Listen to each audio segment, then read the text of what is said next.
Hi. Are you upset about what's going on in the world these days? Are you frustrated about it? Are you angry? Or does it make you feel hopeless or helpless or overwhelmed? Yeah, I get it. There's a lot going on in the world right now.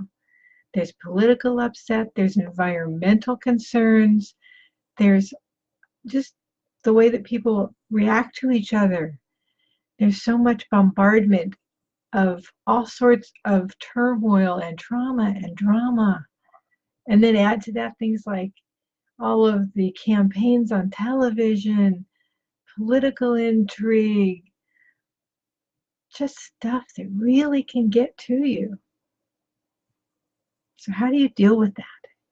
Because, well, as it's affecting you, it affects everybody else. And it starts showing up in your relationships. It starts showing up in all the other facets of your life and can really start getting to you. So how do I deal with it? I have a tool that I give my clients. It's called Return to Sender.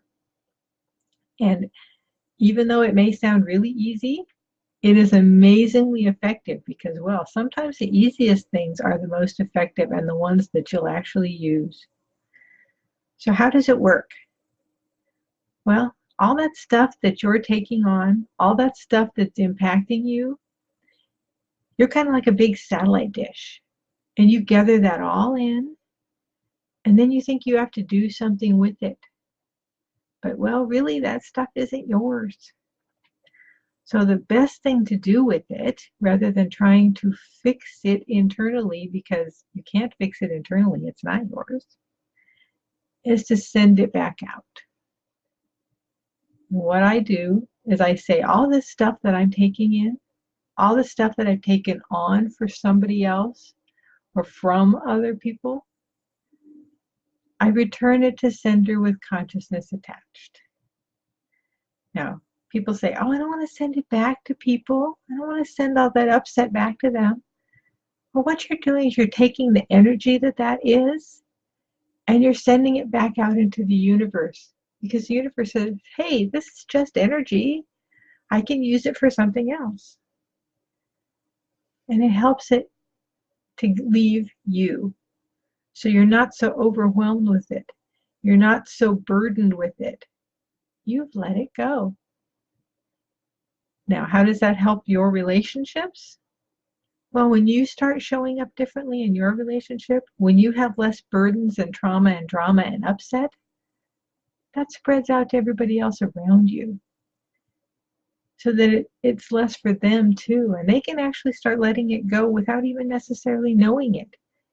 It's just that they realize that there's a choice, that they don't have to keep carrying that stuff either.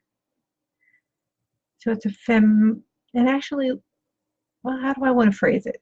Fabulous, phenomenal, amazing, awesome. I love that word. It's a great tool that you can use all the time on anything. Anytime that you're feeling stressed and overwhelmed and hopeless, so much of that you're feeling isn't really your stuff. You're just sensitive to it and you're picking it up, and therefore because you're picking it up, you think it's yours to deal with. So when you return it to sender, now you can get down to the part of it that's actually yours and work with that. And you can let all that other, I'm going to say it, crap, go. Yeah, you thought I was going to say something else, didn't you? So, hey, Sony, welcome. Unburden yourself. Now is the time. It's just, otherwise it just keeps piling up and piling on, and pretty soon you can't even dig out from under it. So, return to sender with consciousness attached. It's a phenomenal tool. It's one of many that I teach in my workshop, Reboot Your Boundaries and Relationships, and that I work with my private clients. And just everybody, I share it with everybody because it's so important and it works so quick and so well. Thanks for joining me. I'll talk to you tomorrow. Bye-bye.